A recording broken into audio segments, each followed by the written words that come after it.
I'm sure married life shouldn't be so difficult, but marriage to Joanna was more difficult than I could have imagined. The grumbling and complaining just seemed endless. Everything I did was wrong. Before we started dating, I had many hobbies, mainly active recreation and sports, as well as cycling and playing football. Over the years, this all faded away, with Joe saying that we couldn't afford it, that we didn't have time, or that she had ordered something else for the same day. I lost contact with more and more friends, and did not participate in trips and events.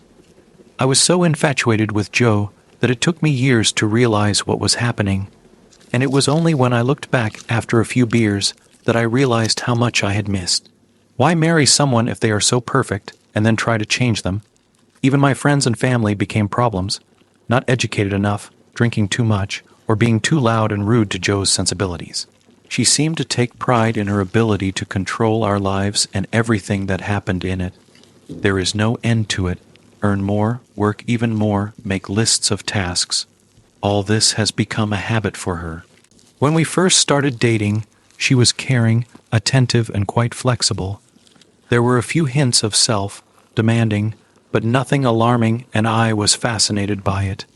Joanna Farrington Hall, née Farrington, she couldn't give up her maiden name, was a stunning woman from a wealthy family.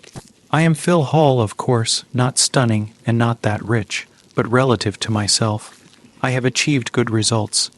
Decent job and income, many friends and hobbies. Life is good.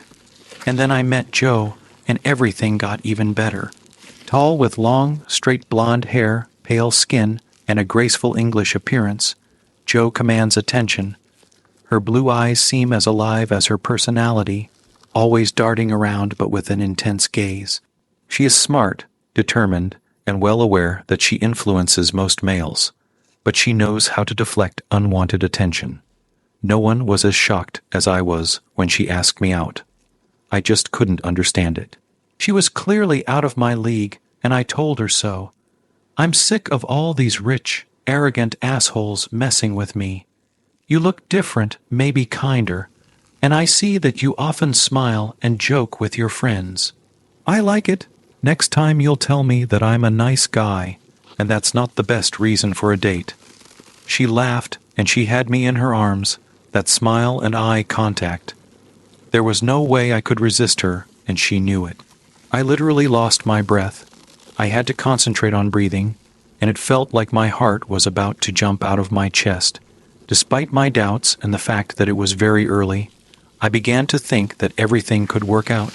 Joe was truly pleasant company and also very attractive. She worked a lot on her appearance, dressed in designer clothes, used the services of a personal trainer, visited spas and beauty treatments. In general, she spared no expense, and it worked. She continues to look even better in adulthood. Our engagement was going smoothly until an incident happened with an old family friend and her ex, Richard Askew. I caught Joe meeting him for drinks. They seemed to be quite close friends, and he held her hands over the table. I was about to leave, but then I thought, screw it, and walked over, sitting down on the chair next to them. Well, that's nice. Joe's eyes widened, and she removed her hands from the table. It's not what you're thinking. I was explaining to Richard that we were now engaged, and I couldn't date him again. In fact, then the only thing that confuses me is that you are holding hands and those loving eyes. Maybe it's just the wrong time, and you didn't have a chance to leave me first. No, I swear, now Richard is just a friend. I needed to explain everything personally, to do everything right. I love you and want to marry you. I looked at Richard. What can you say in your defense? He seemed in no hurry to answer the self-confident bastard. Joanna is absolutely right.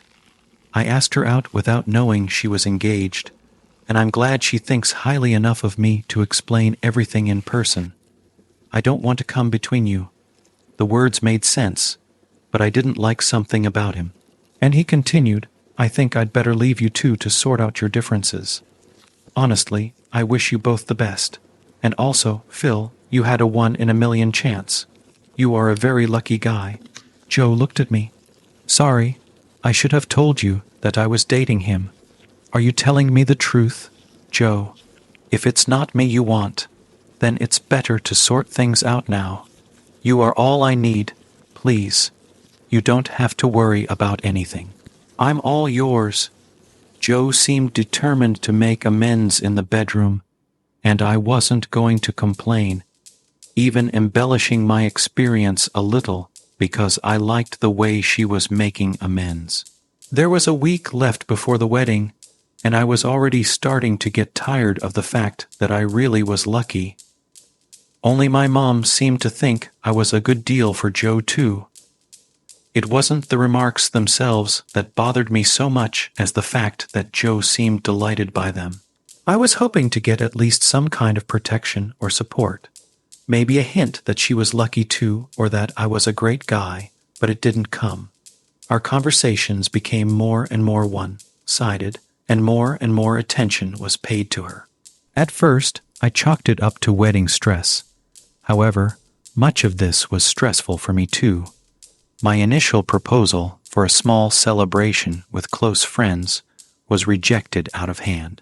The wedding went beyond our original plans and budget, but she had to have the perfect dress, the perfect venue, and the cake, and the ring, and her second cousins had to be added to the guest list, which at that point numbered nearly 270 people. I seemed to get lost in the shuffle.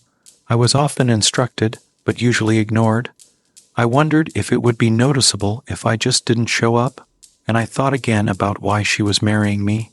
Despite all my fears, I still came, and the wedding went just fine, right down to the speeches. Her father's speech was more like a lecture addressed to me about how I should support my princess in the way she was used to. Her mother smiled at the same time, but I didn't. I really didn't expect the welcome to the family speech. Joe noticed the look on my face and stood next to me, and I would like to drink to the fact that our two wonderful families will be united by the love that Phil and I share. She gave her father a scathing look as she sat back down. At least I wasn't the only one who felt disapproval. The rest of the day passed without incident. After a whirlwind honeymoon, we settled into married life, and 18 months later our first. And as it turned out, only daughter Jade was born. And she was an absolute miracle to me. Joe struggled with postpartum depression and was determined that she would never go through the trauma of childbirth again. As a result, she declared that Jade would be our only offspring. Joe knew that I always wanted to have more children, but I decided not to have the conversation because she wasn't handling motherhood very well. I did everything I could, taking upon myself about "I'm sorry" part of the worries. When Jade turned 8, Joe wanted to go back to work. Her father was well connected and got her a job raising funds for a charity. It was only later that I learned that the chief executive of this charity was Richard Askew. She had been working there for over a year when I was invited along with other partners and families to a summer social event.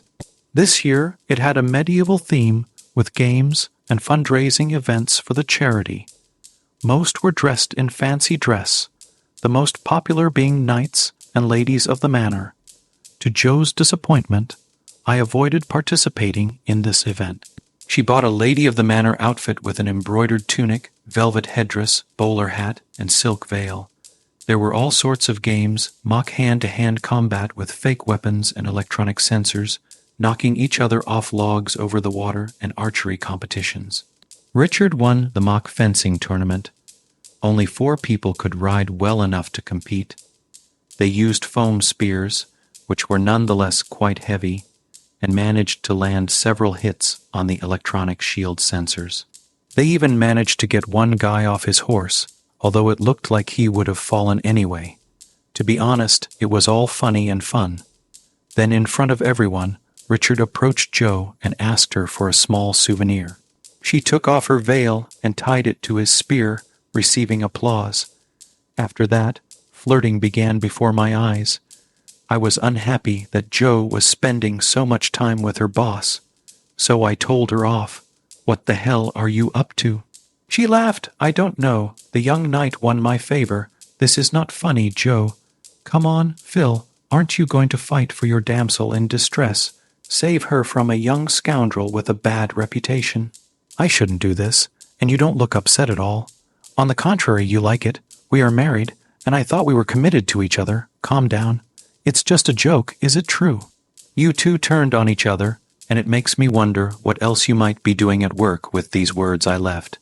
And if I hoped that she would follow me, I was sorely mistaken. I left the hall without the slightest idea of where to go. When in doubt, find a pub, and I spotted one called Farmer's Rest and thought it would do just fine. I sat in the bar, still angry, drinking my first pint. By the second, I thought my reaction might have been a little over the top. But that was because it was him. Richard asked you, always staying in the background. I tried to think about what I should say to Joe when I got home, but as it turned out, I didn't need to worry. Joe wasn't there. It's scary to think where she could be, but all my SMS remained unanswered. She returned after midnight, but did not speak to me. I was determined not to ask where she was. The next day, we just murmured something in greeting to each other at lunch. That evening, Joe announced that we needed to talk, and I laughed. Why are you laughing? Yes, it's simple. Joe ignored my words and continued, no one, including you, has the right to control me. I admit that since we started working together, I have become closer to Richard again. I don't know what I expected, but certainly not this. Did you have sex with him? Don't be so rude.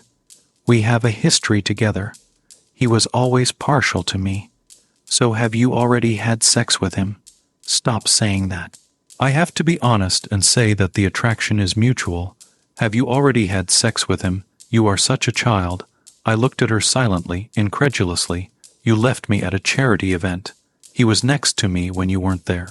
Oh my God, you've got to be kidding. If you hadn't run away, this would never have happened. Oh, I doubt it, Joe. I think spreading his legs was inevitable for him.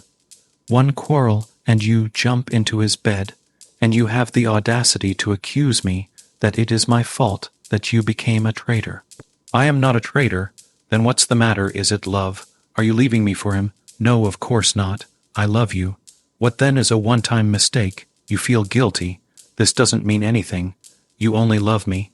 It's just sex. What kind of bullshit excuse are you making up? There's no need to react like that. It was a mistake. We quarreled and I was upset. Forgive me. Okay. No, it's not okay. And you managed to quite successfully get into this situation in order to justify yourself. Why tell me about this now? I wanted to be honest and see if we couldn't work things out. I think it's more like you wanted to throw it in my face. You're right about the fact that everything needs to be sorted out first by getting a divorce. You cannot divorce me. You have no evidence of infidelity, no videos, no tapes, no photographs. What makes you think that I need them in this country when people don't want to be married? They can just get a divorce. This can even be done via the internet without lawyers. There is no need to prove who had sex with whom there is no difference. I don't even know if there are investigators here. On the other hand, we also don't have alienation of affection lawsuits in this country, which is also a good thing. Otherwise, your precious charity could go under, and then what will the poor animals do? Not to mention Richard and his hefty salary. We won't get a divorce because of this episode. Don't even think about it. If you want to see Jade again, our family has more than enough money to trick you. I looked at the consequences of the divorce. It was a nightmare. Even if I win joint custody, I will be left with absolutely no money and will live in a box with hopefully real walls. How wrong I was about lawyers. Before I knew it, her father's firm had already sent us for a consultation. What it is, nowadays, people cannot make a decision without the help of either a consultant or a lawyer or both.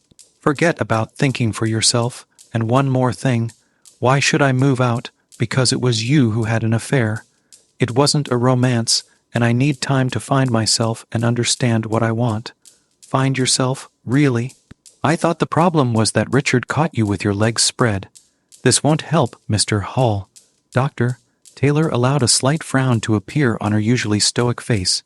Joe intervened during a pause in the conversation. That's not the point. I want you, but I don't know if you can survive it.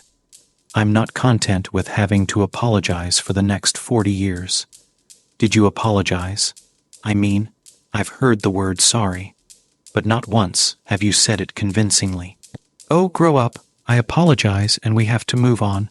For me, there was no remorse or recognition of the consequences. You can't see beyond yourself. If you have any regrets, it's only about yourself, about not living up to your own standards, about Joanna Farrington Hull being a cheater. You don't worry about me except by dictating the terms for us to stay together. You just want to play the victim because I hurt your pride. Maybe this is so. Your cheating definitely hurt me, pride and all. But more than that, I can't accept the fact that the one who should care about me more than anyone else actually doesn't care that much. For God's sake, it was just one time. Just sex that doesn't mean anything. I was angry with you. Great. You left us for something meaningless. This is even worse, and I don't know if it was just one time. You could have sex with him for months. How dare you? If you can't trust me, then we're screwed and we can end it here. Actually, that's a good idea.